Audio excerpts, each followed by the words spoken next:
Allez, alors je vous lis l'extrait comme je vous ai dit, comme j'essaye de vous faire un peu tous les jours, pour vous partager un peu de lumière, on va dire ça. Donc le chapitre, aujourd'hui c'est la circoncision de Jean-Baptiste. Marie est source de grâce pour celui qui accueille la lumière. Donc juste avant les chapitres, c'était Marie qui va voir Élisabeth. Et qui l'aide qui aide Élisabeth. Zacharie est devenu muet parce qu'il ne croyait pas en la parole de Dieu. Je répète donc que c'est les visions de Maria Voltarta qui commencent pendant la Seconde Guerre mondiale. Là, en l'occurrence, ça sera celle du 4 avril 1944. Alors elle les a reçues dans le désordre. Et c'est pour ça que des fois, il y a des références qui sont à des chapitres précédents, à des visions qui ne sont pas encore dans le livre parce que tout est dans le désordre quand elle les reçoit. Et quand elle dit « je vois la maison », c'est la vision qu'elle voit et elle décrit ce qu'elle voit. Voilà. Donc juste avant, Marie est donc enceinte de Jésus en même temps qu'Élisabeth. Élisabeth, la maman de Jean-Baptiste, celui qui baptise Jésus. Voilà. Donc, avril 1944. Je vois la maison en fête. C'est le jour de la circoncision. Marie a veillé à ce que tout soit beau et bien rangé. Les pièces resplendissent de lumière, et les plus beaux tissus, les plus jolies décorations réjouissent les yeux. Il y a beaucoup de monde.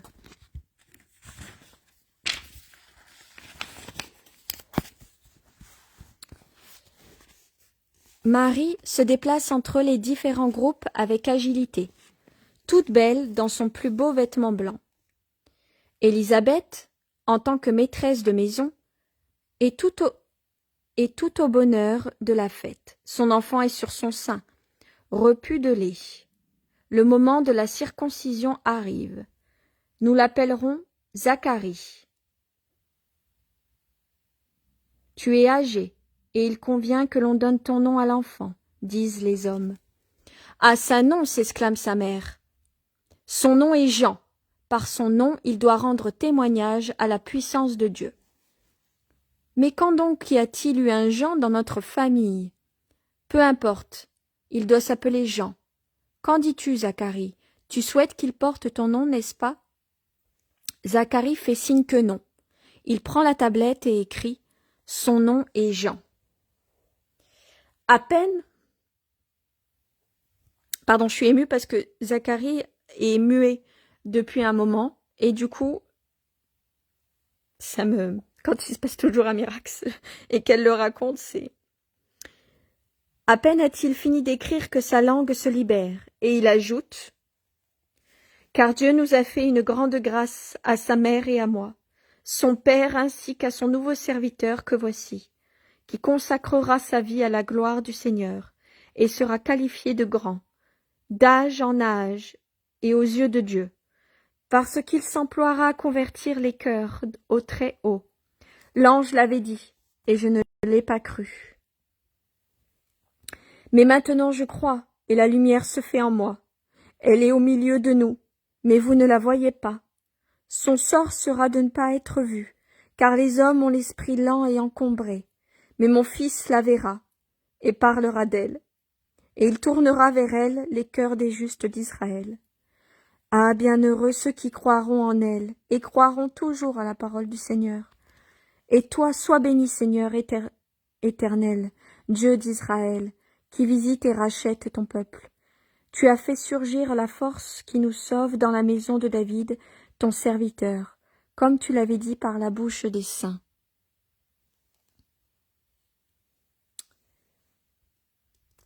Je me suis perdue. Par tes prophètes depuis des temps anciens, salut qui nous arrache à l'ennemi, à la main de tous nos oppresseurs, amour que tu montres envers nos pères, mémoire de ton alliance sainte, serment juré à notre Père. Abraham, de nous rendre sans crainte, afin que délivrés de la main des ennemis, nous te servions dans la justice et la sainteté en ta présence, tout au long de nos jours, et ainsi de suite, jusqu'à la fin. Et là, c'est Maria Voltarta qui reprend la parole entre parenthèses. J'ai tout écrit jusqu'à ce point, parce que, comme vous le voyez, Zacharie s'adresse directement à Dieu. La vision reprend. C'est la stupeur dans l'assistance, aussi bien pour le nom qu'à la vue du miracle et devant les paroles de Zacharie.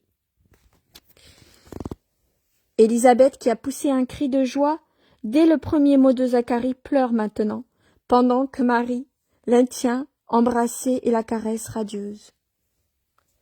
Je ne vois pas la circoncision. Donc là, c'est Maria qui reprend la parole. Je ne vois pas la circoncision, je vois seulement Jean hurler comme un désespéré quand on le rapporte. Même le lait de sa mère ne parvint pas à le calmer. Il se débat comme un jeune poulain, mais Marie le prend dans ses bras et le berce de sorte qu'il se calme et ne crie plus. « Voyez donc, dit Sarah, il se tait seulement quand c'est elle qui le prend. » Les gens partent peu à peu, il ne reste que dans la pièce Marie, tenant le bébé dans ses bras, et Élisabeth toute heureuse. Zacharie entre et ferme la porte. Il regarde Marie, les larmes aux yeux. Il veut parler, puis se tait. Il s'avance alors et s'agenouille devant elle et dit « Bénis ce misérable serviteur du Seigneur, dit-il. Bénis-le, puisque tu peux le faire, toi qui portes dans ton sein la parole de Dieu. C'est adressé à moi lorsque j'ai reconnu mon erreur. Et que j'ai cru que tout ce qui m'avait été dit de « Je te vois, toi, et ton heureux sort. J'adore en toi le Dieu de Jacob, toi mon premier temple, où le prêtre revenu à lui, de nouveau priait l'Éternel. Tu es béni, toi qui as obtenu grâce pour le monde, et lui porte le Sauveur.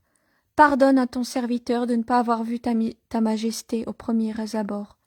Tu nous as apporté toutes les grâces par ta venue, car où que tu ailles, ô pleine de grâce, Dieu opère des prodiges, les murs où tu entres deviennent saints, tout comme les oreilles qui entendent ta voix, et les corps que tu touches. Les cœurs, eux aussi, sont sanctifiés parce que tu donnes toute grâce, toi la mère du Très-Haut. La Vierge, annoncée par les prophètes et attendue pour donner son Sauveur au peuple de Dieu. Marie, don de l'humilité, rayonne, sourit et dit « Louange au Seigneur et à lui seul. C'est de lui et non de moi que vient toute grâce. Il te l'accorde pour que tu l'aimes et le serves parfaitement au cours des années qu'il te reste. Pour mériter ton royaume, que mon Fils ouvrira aux patriarches, aux prophètes et aux justes du Seigneur. Quant à toi maintenant que tu peux prier devant le Saint, prie pour la servante du Très-Haut. Car si être mère du Fils de Dieu est une bienheureuse destinée, être mère rédempteur doit être une destinée d'atroces souffrances. Et là c'est vrai, elle va perdre son fils unique, elle va donner son fils unique en sacrifice. Et je crois qu'elle est mieux placée que quiconque pour connaître la douleur. Prie pour moi, car à chaque heure qui passe, je sens s'accroître mon poids de douleur, qu'il me faudra porter ma vie entière, et même si je n'en discerne pas les détails, je pressens que ce sera un poids plus lourd que si l'on posait le monde entier sur mes épaules, de femme, et que si j'avais à l'offrir au ciel. Moi seule pauvre femme, mon enfant, mon fils, à présent le tien ne pleure plus. Si je le berce, mais pourrais-je bercer le mien pour calmer sa douleur? Prie pour moi, prêtre de Dieu. Mon cœur tremble comme une fleur dans la bourrasque.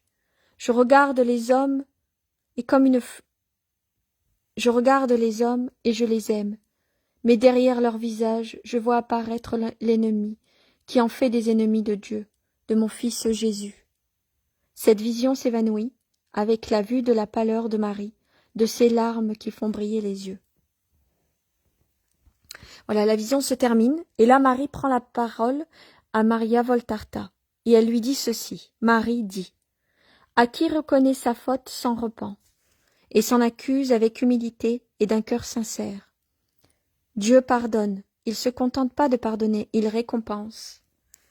Ah, comme mon Seigneur est bon pour ceux qui sont humbles et sincères, pour ceux qui croient en lui et se fient à lui. Débarrassez-vous, débarrassez votre âme de tout ce qui l'encombre et l'engourdit, disposez-la à accueillir la lumière. Tel un phare dans les ténèbres, elle vous sert de guide et de saint réconfort. Amitié avec Dieu, béatitude de ceux qui lui sont fidèles, richesse à nul autre semblable. Celui qui te possède n'est jamais seul et n'éprouve jamais l'amertume du désespoir. Cette sainte amitié ne supprime pas la douleur, car la souffrance fut le destin d'un Dieu incarné, et peut donc être celui de l'homme.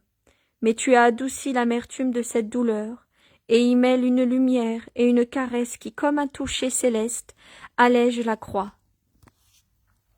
Et lorsque la bonté divine vous accorde une grâce, utilisez ce bienfait pour rendre gloire à Dieu. Ne soyez pas de ces fous qui tournent un objet bon en arme nuisible, ou de ces prodigues qui transforment leur richesse en misère. Vous me faites trop souffrir, mes enfants. Derrière vos visages, je vois apparaître l'ennemi, celui qui se déchaîne contre mon Jésus. Vous me faites trop souffrir. Je voudrais être pour chacun d'entre vous la source de la grâce, mais vous êtes trop nombreux à refuser la grâce. Vous demandez des grâces, mais avec une âme qui ne possède pas la grâce. Or, comment la grâce peut-elle vous venir en aide si vous êtes les ennemis? Le grand mystère du vendredi saint s'approche. Dans les temples, tout le rappelle et le célèbre, mais il convient de le célébrer, d'en faire mémoire dans vos cœurs, de vous frapper la poitrine comme ceux qui redescendaient du Golgotha, et de dire « Celui-là est vraiment le Fils de Dieu, le Sauveur. » Et aussi, « Jésus, par ton nom, sauve-nous. Père, pardonne-nous. » Je répète la phrase, « Celui-là était vraiment le Fils de Dieu, le Sauveur. » Et aussi, « Jésus, par ton nom, sauve-nous. Père, pardonne-nous. » Et enfin, « Seigneur, je ne suis pas digne, mais si tu me pardonnes et viens à moi, mon âme sera guérie. Et je ne veux plus, non, je ne veux plus pécher pour ne pas retomber malade et te haïr. » Pour prier mes enfants, reprenez les mots mêmes de mon Fils. Dites au Père qui s'est retiré de vous, outragé par vos fautes.